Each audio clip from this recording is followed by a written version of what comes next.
Mungkin belum banyak di antara kita yang tahu bahwa Novel Baswedan dan Anies Baswedan adalah cucu dari seorang pahlawan nasional, yaitu Abdurrahman Baswedan. Beliau adalah tokoh pers, menteri, pejuang kemerdekaan, mubaligh, ketua Partai Arab Indonesia, anggota BPUPKI, dan terlibat aktif dalam penyusunan Undang-Undang Dasar 1945. Beliau termasuk dalam tim delegasi Indonesia yang dipimpin oleh Kiai Haji Agus Salim dalam rangka mencari dukungan diplomatik dari negara-negara Liga Arab tahun 1947. Salah satu jasa terbesar beliau tentu saja ketika ditugaskan oleh Kiai Haji Agus Salim untuk pulang seorang diri ke Indonesia, menyelamatkan dokumen maha penting, yaitu dokumen pengakuan kedaulatan Indonesia dari Mesir, agar bisa diantarkan langsung pada Presiden Soekarno di Yogyakarta, karena Indonesia pada saat itu kembali dalam kuasa Belanda. Kiai Haji Agus Salim pada waktu itu belum bisa kembali karena harus meneruskan perjuangan diplomasi untuk mendapatkan pengakuan kedaulatan Indonesia dari negara Arab lainnya. Perlu kita semua ketahui bahwa upaya delegasi Indonesia datang ke Mesir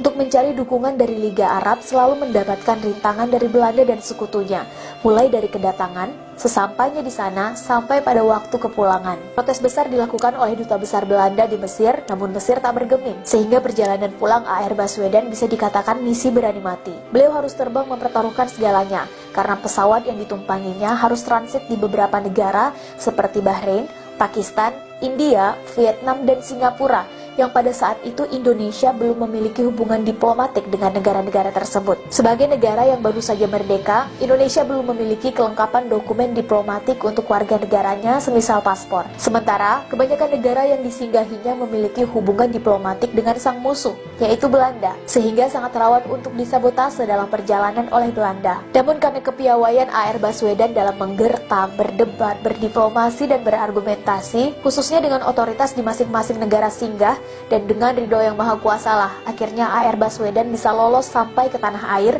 walau harus terkatung-katung beberapa hari di Singapura karena kehabisan uang. Untunglah beliau ditolong oleh dua orang dermawan muslim, yaitu Ibrahim Assegaf dan Ali Talib Yamani, sehingga bisa membeli tiket pesawat pulang ke tanah air. Ketika akhirnya dokumen maha penting itu sampai ke tangan Bung Karno di Yogyakarta, Bung Karno girang bukan kepalang, karena dokumen itu membuat Indonesia sah secara de jure menjadi negara merdeka dan berdaulat. Bung Karno terheran-heran memikirkan bagaimana bisa AR Baswedan melewati tiap pos pemeriksaan Belanda di tiap wilayah dan negara yang dilewatinya. Bung Karno bertanya, "Bagaimana? Kok bisa begitu, Saudara Baswedan?" AR Baswedan menjawab, "Untung."